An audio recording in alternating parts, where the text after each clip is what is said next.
Hi guys, so today I'm going to show you guys how to go from this naked baby to this, and how to go from this one to this bald headed man right here, and how to give him some hair and make him look pretty. So if you want to see that, stay tuned and watch this video to the very end. So guys, this is supposed to be my intro right here. But usually my boyfriend and I usually laugh at YouTubers that say, hey guys, welcome back to my channel. So today I try to spare you guys the welcome back to my channel. So please like and subscribe, and let's get to the real job. So guys, the link to the first part of this video is going to be in the description box, and also you can click on the card right above this video so you can go to the first part. And in the first part I showed you guys how to get to this stage step by step, like how to do everything from like the layers of your cake and everything. So click on that and give me a like on that. So let's get into this one.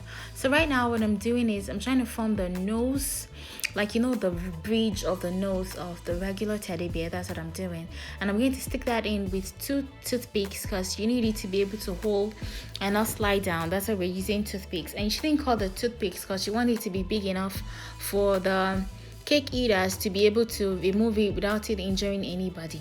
So we're going to stick in the nose right now and make sure it is well shaped. We're kind of trying to form a triangle, kind of like a rounded triangle-ish. So guys, after I fixed this nose, I kind of like noticed it looked weird. I don't know how to explain it. Like it looked out of place. It wasn't the shape I wanted it to be. So like it took me a few minutes to like rub around and do a few tweaks for it to like get to the point I wanted it to be at. And that's the reason why like sometimes I tell my clients that it's impossible for you to do an exact copy of someone else's work. Usually when they send me a picture and they want an exact copy of the picture they sent me, it is impossible because I'm not a photocopy machine. I'm an artist and I'm trying to copy the job someone else did. It's like you're giving me a note to copy and you're telling me to write it in the person's handwriting. It's almost impossible. I can only write it in my own handwriting, and sometimes it's not bad. It might even look better than the first one you sent me. So it's always good to keep an open mind. So guys, at this point, I'm trying to draw the lines in the middle of the nose. Normally, this is line that runs through a teddy bear. Sometimes it runs from the head to the bum side. I'm not sure, like it depends on the teddy bear, but like usually there are these like seam lines, like it was sewn on somehow on the teddy bear, like in the middle. So that's what I'm doing right now, and I'm going to just put it on the nose alone because the 4 is going to make it made of cream and we are not going to see any lines through that. So I'm just going to put these lines on the nose. So right now I'm trying to fix in the ears, and we're going to need 2 toothpicks for each ears, and that's because we want like the ears to be able to hold in place and not slide down. And it's important to know that when you're working with a cake like this, it's important you wear gloves or you try to keep your hands as neat as possible, so you won't be moving the buttercream around because like it's cream coated with buttercream, so and obviously that moves around, you know. So guys, sometimes when you're working it doesn't always look right. So if you're making something and you feel like it doesn't look how you want it to look, or it looks weird in a way, just keep touching it, just keep adjusting it. Like it will get to the point where you feel you can manage it, or it looks just how you want it to look. So the next thing we're going to do right now is we're going to fix the eyes and the nose.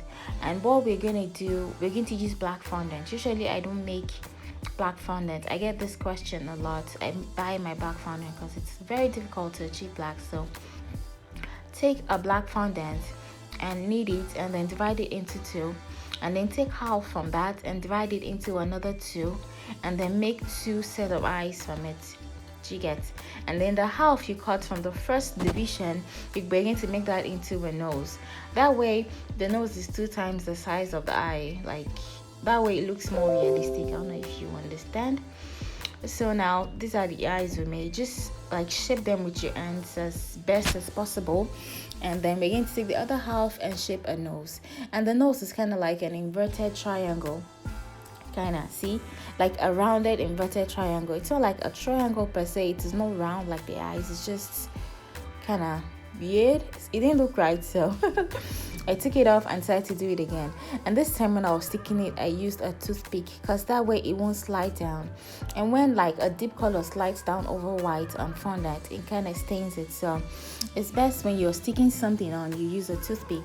And always remember to use an old toothpick. Don't cut it into bits, because sometimes your clients might not know and bite into that part of the cake and injure themselves.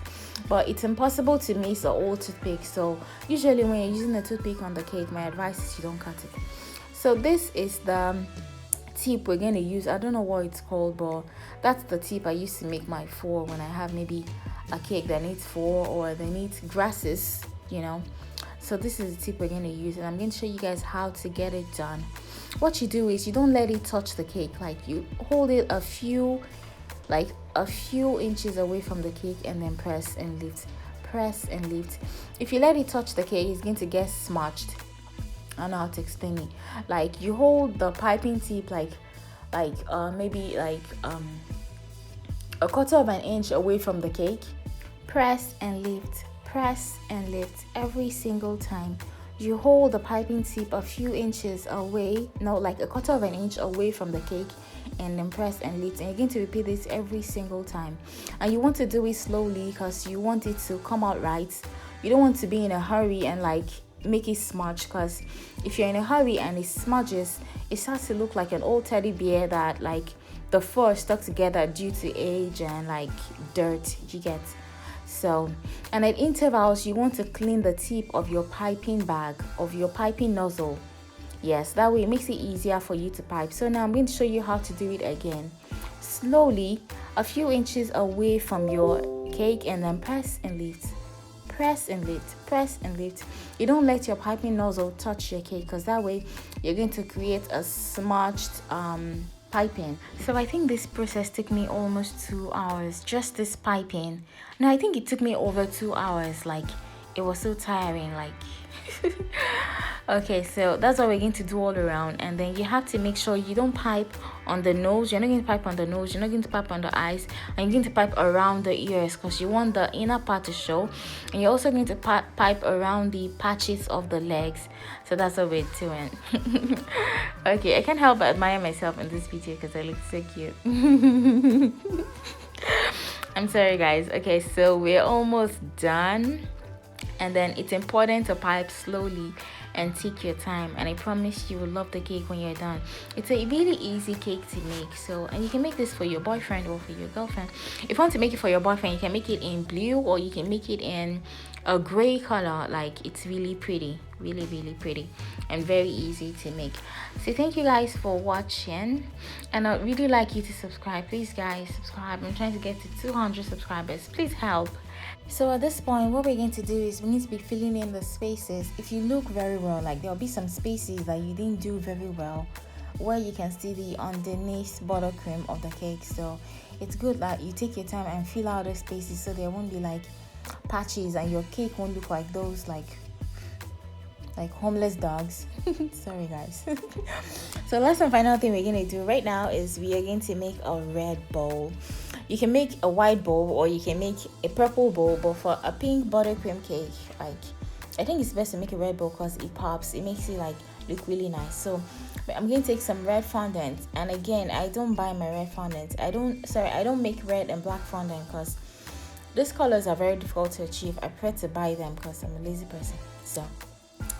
So we're going to make a bowl, and I'm going to show you guys how I make my fabric bowl. So you cut out the edges of the cake, of the fondant, and then you're going to use this imprint tool.